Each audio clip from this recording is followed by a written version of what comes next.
What's up, guys? MostlyNerdy doing the last bit of Dark Souls 3, and you can see we're in Firelink Shrine, and I have kept Firelink Shrine out of most of my videos for one reason, actually more than one reason, but you can see I'm actually doing something. We are putting the Lords of Cinder on their thrones, so we have to do that. I've kept Firelink Shrine out of my videos because I want you to make your own choices and play how you want to play and get the ending that you deserve. If you played like I did, I think you got the generic basic Becky ending, so sorry. But you can see I'm trying to put the Lord of Cinder on his throne there, and it's like, nope, sorry, nope, nope. So I'll just go to this one, and we just have to do this. You could have been doing this as you played if you wanted.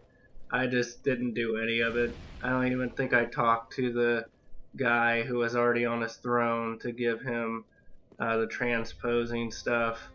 I'm going to speed things up here because I got confused because it wouldn't let me put the Lord of Cinder on his throne, so I was like, did I do something wrong? And I'm running around, and that's whenever I realized I hadn't given that guy that, and I still didn't give it to him because I was like, I made it this far without it, I'm not going to give it to you. I don't know why it wasn't popping for me, but I literally ran in a circle around the entire thing, and then it just randomly decided to let me do it. Put your Lord of Cinder there, and eventually Firekeeper will head towards the bonfire, and then you can head that way and get a cutscene. So you could probably just drop down, but I went for realistic. So you get the cutscene, and after the cutscene you end up here, and it is just like a busted version of where you were, and then there's a bunch of messages. Some of them say to try to jump. That's called death, though. That's not a real bonfire, but that's okay because we need to use it anyway. So you'll end up transported to this area, and immediately there's a bonfire, and you're going to be like, thank goodness there was a bonfire, because we were about to come up to the final boss. I don't think that this boss was nearly as bad as the Nameless King, but I also didn't give him as many shots as I probably should have by myself to see if I could beat him, because I wasn't really getting that much damage in before I died. So you can see I ignored a summon sign there to try to do it on my own, and then I was like, no thanks, this dude's just destroying me. So no shame in my game in terms of summoning, but you can see that we are fighting the Soul of Cinder, and you can see that off in the distance there's some souls because I died. Probably 0 souls because I kept dying. I think I died maybe 3 times before I was like, bro, I am not going to be able to beat this guy.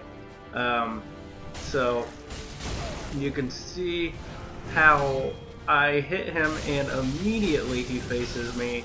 That was something that was not very common with the other bosses. I could usually get at least a couple of hits before they would turn and swing at me, but this guy is pretty aggressive. So you can see that he does fire damage, and he will switch weapons from that sword to doing magic. So depending on your build, he's got you covered. He's gonna attack you with something that you're probably weak against. So he hyper aggressive, does a decent amount of damage, and you can see that his health is back to almost full. And I was like, what And I was like, I didn't even do that the first time I was fighting this guy. So it seems like the guy who was with me that I summoned, he likes to keep his attacks at a distance. I don't have that luxury, so and you can see he is doing some lightning attacks. So he's basically got everything covered in terms of what he can get you with. But try to keep a safe distance, and that's easier said than done because you can see how his weapon works and how he can hit you from pretty far away. The good thing about that is that it doesn't really do a significant amount of damage. I mean, he still has attacks that do a lot of damage, but those regular swipes that he was just doing don't really do a lot of damage. But holy cow, guys, we beat it. We beat Dark Souls 3. I told you we beat it, and we did. Only thing left to do is go to the bonfire and get your ending. So if you played like me, then you'll get the basic ending, I think. But there are a few more endings you can get. So go to the bonfire, get your ending, gonna get a cutscene, whatever, and then it will ask you if you want to go back for more and start over in a new game plus. So, up to you guys. Thanks for watching. Like, subscribe, comment, all that stuff.